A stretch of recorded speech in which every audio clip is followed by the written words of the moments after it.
Buenas tardes, tengo el honor de estar en comunicación con mi amiga, la escritora, periodista y abogada, la doctora Rosalía Arteaga, expresidente constitucional del Ecuador, también fue vicepresidente del Ecuador, ministro de Estado, una gran intelectual de dicho país. Rosalía, muchas gracias, muy amable como siempre en acceder a esta entrevista. Muchas gracias, Juan, a las órdenes siempre para conversar sobre temas que pueden ser de interés, sobre todo para la comunidad latinoamericana. Vi por las redes sociales con una gran alegría, lo admito, de que tú te postulas para secretaria general de la Organización de las Naciones Unidas. Serías una excelente secretaria general. ¿Nos puedes comentar un poco esta iniciativa de la sociedad civil en postular a tu persona, ya que tienes antecedentes democráticos, de honradez, de capacidad y sobre todo una gran labor comunicacional, ya que hace años también tienes un programa de Gracias. ayuda? Muchas gracias, Juan. La verdad es que esto también me tomó de sorpresa a mí, porque hace aproximadamente unas 3 semanas, menos de un mes en todo caso, recibí una aproximación de un grupo que es un movimiento político global que se llama Forward y que tiene sede en Londres, integrado por jóvenes europeos y de diferentes países. Yo acepté conversar con ellos, como acepto en general hacerlo con grupos de jóvenes, con personas que tienen interés. A veces les doy una conferencia, a veces entro en procesos de mentoría, participo en diversos eventos con gente de todo el mundo. Entonces acepté diálogo con ellos y para mi sorpresa me propusieron, ya que ellos querían desafiar el proceso de cómo se dan las elecciones en Naciones Unidas, aceptar esa invitación. Yo no soy una autocandidata, como a veces ha ocurrido en ocasiones anteriores y creo que también ahora, sino es un proceso en el que me piden que yo sea la candidata a secretaria general. También me pidieron otra cosa absolutamente inusual, que mi nombre sea validado por personas de diferentes países en un proceso de confirmación. Esto me pareció espectacular porque es, diríamos así, como la consagración de la democracia. Así es que hace poco más de una semana, Forward abrió una plataforma a través de la cual se votaba mi nombre para secretaria general y el de la diplomática y política argentina, Paula Bertol, para secretaria adjunta. Fue un proceso vertiginoso en que, bueno, yo tuve conversaciones con jóvenes de la India y de otros países y para nuestra sorpresa, pues votaron participantes, personas de 71 países en el planeta y el nivel de aceptación fue del 98.3%. Frente a esto, pues indudablemente existe un compromiso con la sociedad civil. Normalmente son los estados los que proponen las candidaturas. Mi país, el presidente Moreno, había comprometido su voto para la reelección del actual secretario general, Antonio Guterres. Sin embargo, me llamó el presidente Lenín Moreno y también su canciller a decirme que ellos iban a retirar esa propuesta y proponer mi nombre. También me llamó el presidente electo Guillermo Lasso y me dijo que contaba con todo su respaldo. Sin embargo, de esto, y a pesar de recibir respaldos desde la Asamblea, desde la Corte, desde diferentes sectores de diferentes partes del mundo, la Real Academia Europea de Doctores o también la Panamazonía de Brasil, Barras de Abogado de México, la Casa del Poeta Peruano, bueno, una cantidad enorme que no me alcanzaría el tiempo para mencionar siquiera y para quienes va mi agradecimiento eterno. Entonces, frente a todo eso, el presidente ecuatoriano se sensibiliza y dice que va a presentar mi nombre. Sin embargo, yo le he pedido que no lo haga, que no oficialice mi candidatura por un par de razones. La fundamental es que creo que es necesario preservar este impulso de la sociedad civil. No importa finalmente lo que pase, al final lo que es interesante es el proceso e ir abriendo caminos. Me cabe el orgullo de ser la primera persona latinoamericana, además, y mujer candidata de la sociedad civil para secretaria general de Naciones Unidas. El proceso sigue. Forward ha presentado mi candidatura ante Naciones Unidas, tanto ante el Consejo de Seguridad como la Asamblea General. Todavía no ha habido respuesta. Vamos a ver qué pasa en los siguientes días, pero en todo caso ha sido una extraordinaria experiencia, tanto la propuesta como el proceso de validación. lo he vivido con un gran entusiasmo, con esa sabia joven nueva de las juventudes de diferentes partes del mundo. Este es un poco, en resumen, la historia de cómo se dio la candidatura y cómo se ha vivido este proceso. ¿Cuándo se elegiría al nuevo secretario general de las Naciones Unidas? A ver, hay muchas normas no escritas en Naciones Unidas. Una de ellas es la fecha. Puede ser en cualquier momento entre mayo y septiembre y hasta octubre de este año. Así es que no hay una fecha exacta. Tampoco hay normas escritas respecto a la presentación de candidaturas, etcétera. Por eso creemos que es tan importante el que la sociedad civil organizada empuje un poquito, que se rompan estos techos de cristal que han existido casi siempre sobre el accionar de las mujeres. También es interesante recordar que durante 76 años de existencia de Naciones Unidas nunca ha habido una secretaria general mujer. Hubo un latinoamericano, Javier Pérez de Cuéllar, hace mucho tiempo. Siempre han sido hombres, llámese Kofi Annan, llámese Boutros Ghali, siempre hombres. Así es que creo que después de tantos años ha llegado el momento de que una mujer dirija esa oficina y se ponga al frente de lo que es la Secretaría General de Naciones Unidas. ¿Cuáles serían los principales objetivos que te trazas si eres electa secretaria general de las Naciones Unidas en este mundo tan complicado? ¿Cuáles son los temas Así es. más La agenda, Juan, para atender? La agenda es amplísima y por supuesto va desde el liderazgo referente al tema de las vacunas. Yo siempre he postulado que la vacuna debe ser universal y gratuita. Ya el presidente Biden ha dado un primer paso diciendo que va a liberar las patentes de las vacunas y esto es importante porque por supuesto las farmacéuticas tienen un legítimo derecho a tener una rentabilidad, pero por otro lado está la solidaridad. Entonces ese es un tema que para mí es muy importante. Por supuesto la paz mundial, que esto es algo que para lo que fue creada Naciones Unidas, sobre todo para evitar una tercera guerra mundial. En este objetivo ha sido, diríamos así, exitosa, pero no en conflictos regionales. En este mismo momento tenemos conflictos en varias partes del globo y yo creo que hay que ser, la ONU debería ser mucho más proactiva a través de la Secretaría General o de las múltiples agencias que tiene Naciones Unidas.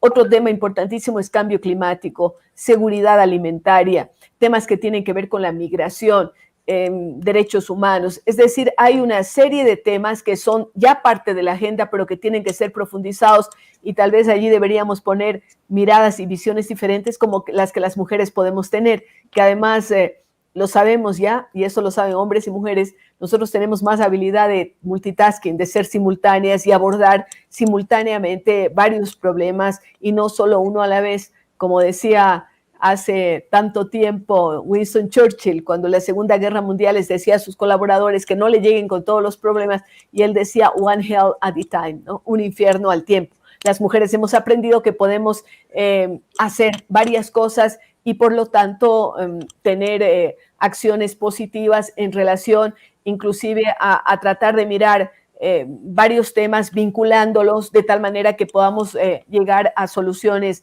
mucho más prácticas, más rápidas y más duraderas. Recién hemos notado por tu buena pronunciación del inglés, me imagino que debes hablar varios idiomas. ¿Nos puedes comentar un poco tu trayectoria? Porque esta entrevista seguramente lo va a ver gente de otros países de Latinoamérica y por ahí para que apoyen también tu candidatura. Yo tengo formación de abogada, tengo un doctorado en leyes, estudié también comunicación social toda la carrera, estudié en Brasil una maestría en educación básica y rescate de valores culturales en América Latina, estudié también algo de filosofía.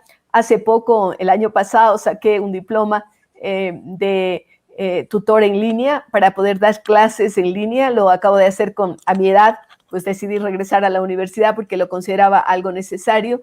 Siempre estoy aprendiendo y estudiando en cuanto a idiomas, pues puedo desenvolverme en mi nativo español, pero también en inglés y en portugués, ¿no? Estas son las lenguas que hablo, en las que me desenvuelvo y me han servido mucho en la vida para comunicarme. Claro, uno tiene que entender algo de las otras lenguas latinas, también las lenguas romances que tienen tantas similitudes con el propio español y también con el portugués.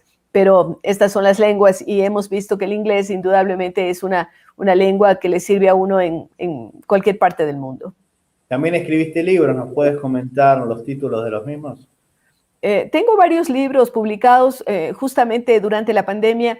He colaborado con libros editados en España. El uno se llama La Gran Pausa, en donde escribí un capítulo, y ahora también otro relativo a esta época de la pandemia y a los desafíos del siglo XXI. Escribí el capítulo de educación, pero tengo libros de mi autoría exclusiva, libros de poesía como Conjuros o Rosa Carmín, en donde hago un recuento de las mujeres más importantes de América Latina a lo largo de la historia, y tomando en cuenta algunos aspectos, a veces literarios, a veces sus luchas por la independencia, por ejemplo, o también tomo la trayectoria de mujeres indígenas.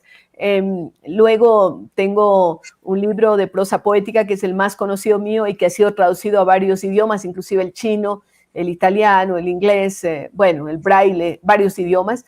Se llama Jerónimo y es un libro en prosa poética sobre la corta vida de mi hijo, un niño con síndrome de Down. Escribí un testimonio de lo que viví en el año 97 en el Ecuador, la presidenta, el secuestro de una protesta. Tengo literatura infantil, varios libros, algo de literatura juvenil. Durante la pandemia pensé que este año pensé que iba a escribir más, porque estoy reescribiendo La Presidenta de acuerdo a la visión que nos da el paso del tiempo, pero me paso mucho en conferencias, en Zooms, en reuniones digitales, y esto... Con tu programa también, cara a cara con Rosalía. Así es, tengo un programa de televisión, justo hoy estuve grabando, es un programa semanal que mantengo hace casi 23 años en la televisión ecuatoriana, pero que ahora se lo puede ver fácilmente por YouTube. Y tengo un programa radial semanal, escribo todas las semanas para varios periódicos y también colaboro con revistas. Ahora, por ejemplo, soy la coordinadora de una revista, del número de una revista editada en Brasil, sobre temas amazónicos. Entonces, realmente en los temas literarios, periodísticos, soy bastante activa y me encanta, porque yo creo que desde que empecé a escribir para un periódico a los 17 años, he parado solo a veces por los temas políticos, pero en general me he visto vinculada con medios de comunicación. Y lo mejor de todo, más que tu trayectoria intelectual, tu calidad de persona. Eres una buena persona, siempre accesible para dar entrevistas, cosas quizás poco frecuentes en gente de tu jerarquía y de tu cultura. Gente Gracias, Juan. que a veces no tienen esta amabilidad, sin embargo tú demuestras amabilidad y corrección hacia toda la prensa, que esto es bueno, que habla bien. Gracias, yo agradezco ese acercamiento de los medios de comunicación. Tal vez se debe al hecho de que también soy comunicadora, pero también a que yo trabajo mucho con jóvenes. Lidero una fundación que es Fundación Fidal, y nosotros trabajamos fundamentalmente en áreas de educación con jóvenes y con maestros. Tenemos una escuela de liderazgo para jóvenes entre 18 y 35 años. Antes aceptábamos solamente ecuatorianos, pero ahora con la pandemia hemos empezado a aceptar gente de otro país porque se facilita a través del uso de plataformas digitales. Tenemos un concurso para premiar a los mejores profesores de educación básica y media, tanto de Ecuador como de toda Iberoamérica. Así es que tenemos siempre participantes, ya vamos por el año 14. Trabajamos con el tema de migrantes, un proyecto que se llama Todos Migramos. Estamos haciendo capacitación a docentes en temas de STEM, ética, ciencia, tecnología, ingeniería y matemáticas, por sus siglas en inglés.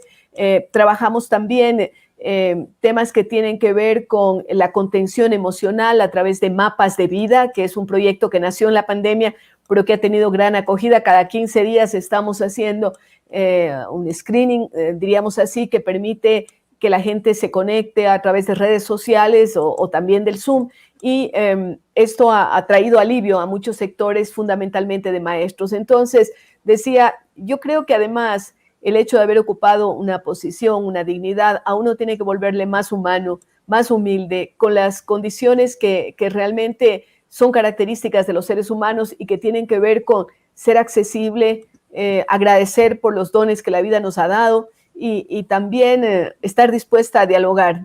Para mí lo fundamental es educación, y yo creo que en educación es en donde más hay que dar ejemplos. Eso nos toca a los educadores. Y esto es lo que se necesita, educación y diálogo, sobre todo para apaciguar los males que tiene la sociedad y el mundo. La última pregunta, me imagino que tú como latinoamericana, al igual que el exsecretario general de la ONU, el peruano Javier Pérez de Cuellar, apoyarías la noble y justa causa Malvinas. ¿La causa qué? La causa de las Islas Malvinas. Una causa bueno, yo diría, es un poco temprano para empezar a hablar de temas que son de cada uno de los países, porque igual me pueden preguntar en el tema de Israel y Palestina, lo que está ocurriendo actualmente o lo que ocurre en Myanmar.